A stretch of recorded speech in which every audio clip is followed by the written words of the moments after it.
Oi, gente, Sara Rocha do Fonte Jurídica aqui. Hoje nós vamos iniciar um novo capítulo no Código Penal. Vamos começar a falar da periclitação da vida e da saúde, ou seja, o perigo à vida e à saúde, tá? E hoje a gente vai falar sobre o crime que está disposto no artigo 130, que é o perigo de contágio venéreo.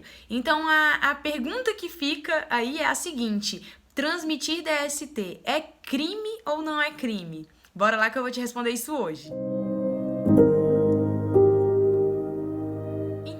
Pra gente iniciar esse vídeo, se você ainda não for inscrito no canal, se inscreve pra me ajudar. Se você quiser me seguir no Instagram, é @fontejurídica. Eu tô sempre postando dicas como essa de crimes práticos que acontecem no dia a dia lá, de uma maneira muito mais fácil de ser entendida. Ensino direito penal e te deixo atualizado de todas as notícias jurídicas. Então vamos lá, hoje a gente vai falar sobre o perigo de contágio venéreo, que é um crime que está lá no artigo 130 do Código Penal.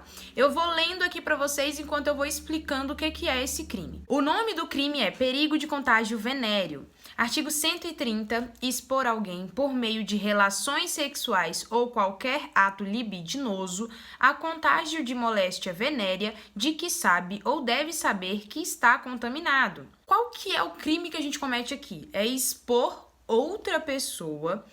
Como que eu vou expor essa pessoa? Eu vou expor essa pessoa ou com relação sexual ou com qualquer ato libidinoso. Então, qualquer um desses atos que for feito e que transmitir a outra pessoa uma DST, cabe como crime. Então, para que esse crime ocorra, o que eu preciso fazer? Eu preciso expor outra pessoa a um contágio de moléstia grave, ou seja, eu preciso expor uma pessoa a contágio de DST. E como que eu vou expor essa pessoa? Pode ser tanto por violação sexual, durante uma relação sexual, não precisa necessariamente ter uma violação, tá? Pode ser com consentimento, não tem problema. Então, vai ser ou durante a relação sexual ou sobre qualquer ato libidinoso. A relação sexual, o que a gente entende que é uma relação sexual? É a conjunção carnal, né? É o piu-piu do rapazinho entrando na pepeca da mocinha. Isso é uma conjunção carnal. Se qualquer outro ato sexual, fora desses que eu te falei, a conjunção carnal, a penetração, todos os outros atos, eles são atos libidinosos. E então, qualquer um ato sexual que não chegar a ser uma conjunção carnal e que transmitir DST pode enquadrar aqui nesse crime, tá bom?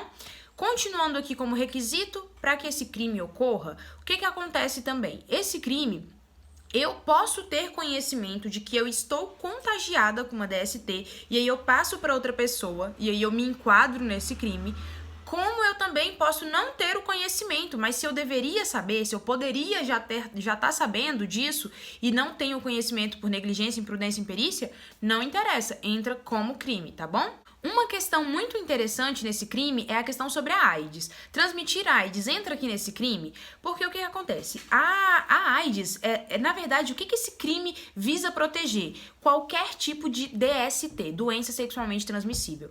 A AIDS, ela não se transmite somente por meio de relação sexual. Ela se transmite por outras formas também.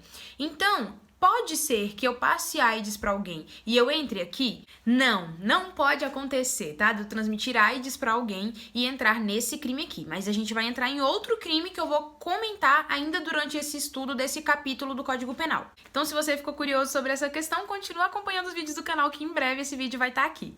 Esse tipo penal que a gente está comentando aqui, ele é um tipo penal doloso. Ele não cabe a modalidade culposa aqui dentro, tá bom? Se você não sabe a diferença entre um crime doloso e culposo, a gente já tem um vídeo aqui no canal explicando sobre isso. A pena para esse crime que eu comentei com vocês é de detenção de 3 meses a 1 ano, o que significa que ele é um crime de menor potencial ofensivo e ele vai ser julgado no GCRIM, que é o Juizado Especial Criminal. Mas essa pena só vai ser aplicada se a pessoa não tiver a intenção de transmitir aquela doença, porque se ela tiver a intenção de transmitir, a pena fica um pouco mais grave, ela fica de 1 a 4 anos, o que já torna um crime de médio potencial, né? E aí ele já não tem mais a possibilidade de ir para o GCRIM. Esse é um crime que ele só vai se proceder mediante representação. Então, ele é um crime de ação penal pública condicionado à representação. A gente sempre procura saber qual é o bem jurídico que aquele crime está tutelando quando a gente fala sobre ele aqui, né? Nesse caso desse crime, a gente está protegendo tanto a incolumidade pública quanto a própria saúde da pessoa. E, gente, para que esse crime seja consumado, eu não preciso que a outra pessoa pegue a doença, tá? E só a própria intenção de transmitir para a pessoa já consuma esse crime. Então, eu não preciso efetivamente que a outra pessoa tenha pegado aquela doença, tá bom? Para que eu consume. A própria tentativa já configura o crime, tá bom? E se por acaso acontecer, pensa comigo uma situação aqui. Você tá com a sua namorada e você tá usando preservativo com ela e você acaba transmitindo uma DST para ela sem que você saiba.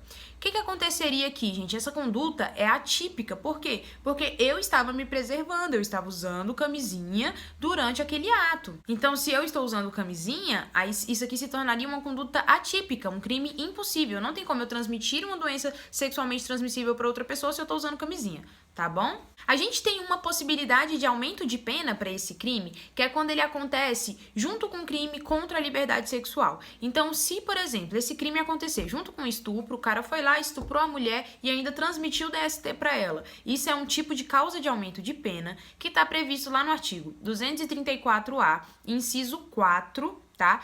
E a pena vai ser aumentada de 1/3 até 2/3. E também, essa causa de aumento de pena, ela também vai ser para pessoas que são idosas ou deficientes. Então, se por um acaso eu transmito DST para alguém que é idoso ou deficiente, essa também vai recair sobre esse aumento de pena de 1/3 a 2/3, tá bom? Bom, gente, então é esse o crime de hoje. Eu espero que vocês tenham entendido. Transmitir DST é sim crime, mas transmitir AIDS também é crime, mas não é esse crime que a gente comentou hoje. Esse tema vai ficar para o próximo vídeo. É isso, então. Um beijo, tchau, gente. Até o próximo vídeo.